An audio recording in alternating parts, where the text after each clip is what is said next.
দুধ দিতেছে যে কিনতে দুধ দিত মন্দিরে বেদিন না দুধ।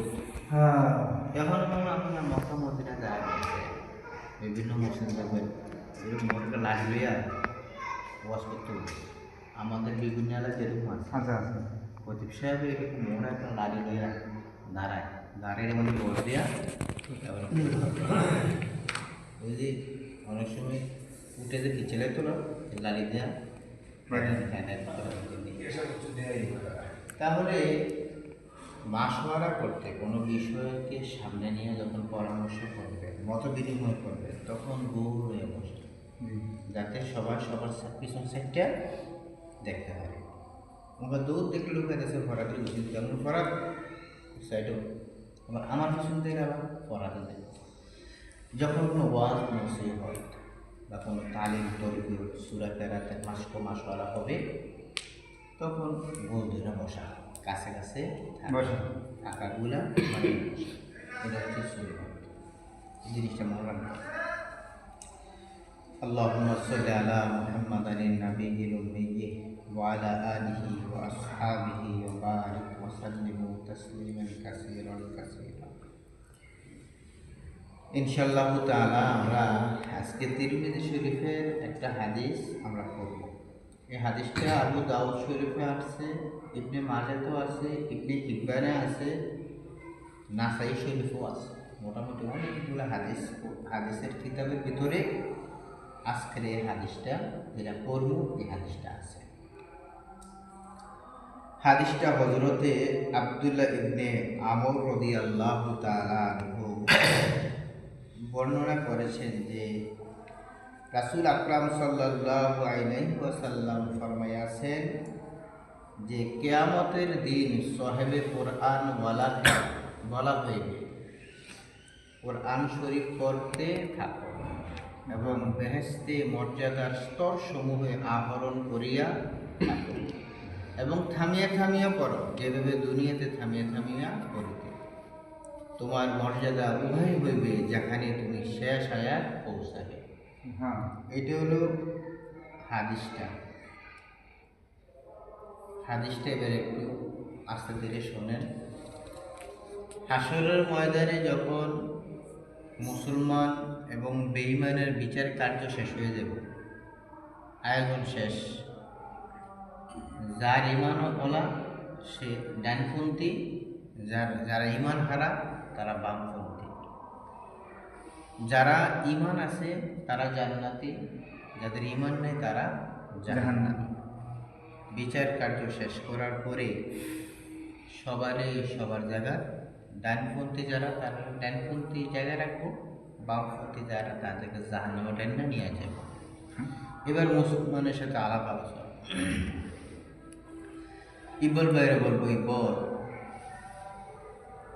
তুমি কি পরিমাণ কোরআন শরীফের আয়াত করতে পারো একটু পড়ে শোনাবো। আল্লাহ বলবো না দিবরে ফরাহাদরে যারা যারা আছে পৃথিবীতে যত মুসলমান আছে সব মুসলমানকে আল্লাহ সমবেত করবেন, করার পর বলবেন যে আপনি একটু কোরআন তেলাওয়াত করেন। তখন আমি যদি দিকে মুসলিম ভাইয়ের চাই আলহামদুলিল্লাহ গ্রন্থ মুসলিম ভাই অথবা শর্মে এরকম মনে করবো এটা করে বলতো না, কিন্তু হাসরের ময়দানে এরকম হতো আপনি যেরকমের এটা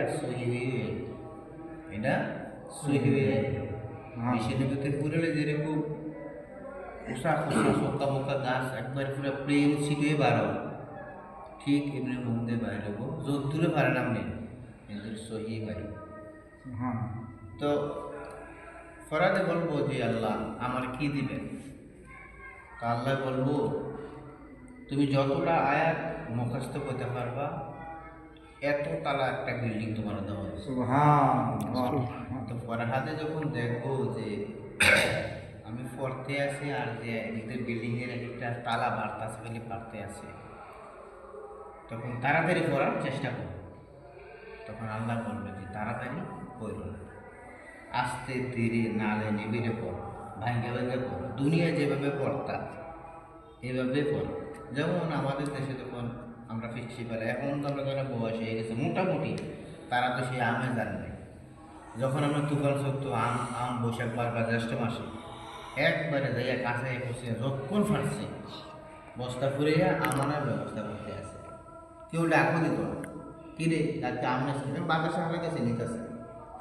তো আপনি যখন দেখবেন যে খালি বিল্ডিংয়ের তালা খালি বাড়তেছে বাড়তেছে বাড়তেছে, আপনি তাড়াতাড়ি পড়বেন, মানে যত তাড়াতাড়ি পড়তে তত তো বেশি আল্লাহ করবো না। আস্তে ধীরে পড়ো, তোমার স্থান ওই জায়গায় হবে, জান্নাতের বিল্ডিংয়ের ওই তালায় হইব যেই তালায় গিয়া তোমার পড়া শেষ দিনের মুখস্থ আর পারো না। যেমন ধরেন আমি নতুন বেরিয়ে করবো আমরা পরে, তো উনিও ধরেন এক কথার কথা সূরা ফাতিহা পড়ছে, তারপরে আল্লাহ পারবে তাহলে সূরা ফাতিহার মধ্যে 7টা আয়াত, তাহলে ওনাকে 7তলা বিশিষ্ট একটা জান্নাত আল্লাহ দান করবে। মনন বের করবো, মনন করবো 20 আয়াত, ওনাকে 20তলা বিশিষ্ট একটা জান্নাত দেবে। কবির বের করবো, কবির করতো উনি ধরেন কথার কথা 40 আয়াত যদি মুখস্থ পারে, ওনাকে 40তলা বিশিষ্ট একটা জান্নাত দান করবে। যারা হাফেজ কোরআন, যাদের একদম শুরু থেকে শেষ পর্যন্ত কি আছে মুখস্থ আছে, তাদেরকে বলবেন যে আপনি করেন, উনি পড়তে থাকবেন শেষ করবেন, পুরা পারা পুরা কোরআন শরীফ পড়া। এবার কোরআন শরীফের মধ্যে আয়াত কতটা আছে? 6666 আয়াত আছে। কোন 6666? তাহলে এই পৃথিবীতে এমন কোনো বিল্ডিং আছে যে 100 তলা আছে বা 120 তলা 150 তলা? আমনের আল্লাহ তাআলা 6666 তলা বিশিষ্ট একটা জান্নাত দিব আল্লাহ তাআলা, যেটা সাত থাকবে 6666টা তালা বিশিষ্ট একটা জান্নাত আপনাকে দান করবে। তো এই জন্যে এখন কি করা, এখন আমরা যদি জান্নাতে বেশি পাইতে চান তাহলে আমরা সূরা মুখস্থ করতে হবে। সূরা ফাতিহা পারেন, সূরা নাস মুখস্থ করেন, ফালাক মুখস্থ করেন, তাব্বাত ইয়াদা করেন, কুল হুয়াল্লাহ করেন, যদ্দূর পারেন একটু।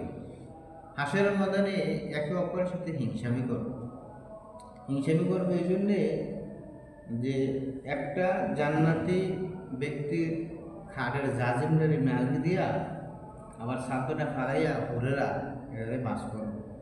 আমাদের দেশে পুতের বউরা বা আমরা বউজিরা, আমরা বউরে আসে সারাদিন পরিশ্রম করে আসে, খাটটা বুঝে ঝাড়া দিয়া বিশেষ করে বুঝে ঝাড়া দিয়ে বেড়ারে সারাদিন পরিশ্রম করে আসে, তো বউ কি করে দিয়ে তাদের হাতে কাম চালাইয়া দেয়া বউরে লেগা খাটটা উড়ন দিয়া কাপড়টা সরাইয়া আবার নতুন করে বসিয়া কুদুর পিসা দিয়া যেটারে আমরা খাটের পিসা দিয়া রে ঠিক করে। তো বাতাস হয় না, এই যে আমরা যে বিশেষ করে রান্নাকে বাতাস হয় না, এই বাতাসটা অন্য অন্য জান্নাতি যারা আছেন তাদের নাকের মধ্যে গেলাম অনেক সুগ্রাণ আসবে এটার থেকে। তো উনি ফেরেস্তারা জিজ্ঞাসা করবে যে ফেরেস্তা এই বাতাসটা করতে যাই এত সুন্দর প্রাণ বাতাস করতে। তো আমার পাশের যে জান্নাতি ব্যক্তি আছে ওনার রুমের জাজিমের উপরে যে বিছনা চাদর আছে ওটাতে নতুন করে জারা দিতেছে, ওই জারাটার বাতাসটা আমরা না খাইয়ে যাচ্ছে, এজন্য সুগ্রাণ। তো ওনারা আল্লাহ তো তারা বেশি তো জান্নাতি না, আমরা যে কোন দিন আপনি যেহেতু পড়তেছেন, যেহেতু হ্যাঁ করতেছেন, কিন্তু উনি আমাদের থেকে একটা বেশি করতে বুঝে, ওনারা একতলা আমি করে, আপনি 7 তলা উনি 8 তলা, আপনি 15 তলা উনি 20 তলা, আপনি 20 তলা সে 30 তলা, কেউ 80 তলা কেউ 100 তলা, কেউ 1000-এ কেউ 6666 তারা উপরে সেই জান্নাতের ভিতরে বসবাস করে। তো এই জন্য আমার ভাইয়েরা বা আমার ছাত্ররা বা যারা আছেন আমার কাছের লোক সকলে কোরআন শরীফ পড়ার জন্য চেষ্টা করবেন। আল্লাহ রব্বুল আলামিন আমাদের সকলকে কোরআন শরীফকে দেখিয়া বুঝিয়া শুনিয়া মুখস্থ করার মতো তৌফিক দান করো সকল। আমিন। আল্লাহুম্মা সাল্লি আলা মুহাম্মাদিন নাবিয়্যিল উম্মি ওয়া আলা আলিহি ওয়া আসহাবিহি ওয়া বারিক ওয়া সাল্লিম। আস্তাগফিরুল্লাহ রাব্বি মিন কুল্লি যামবি ওয়া আতুবু ইলাইহি লা হাওলা ওয়া লা কুওয়াতা ইল্লা বিল্লাহ।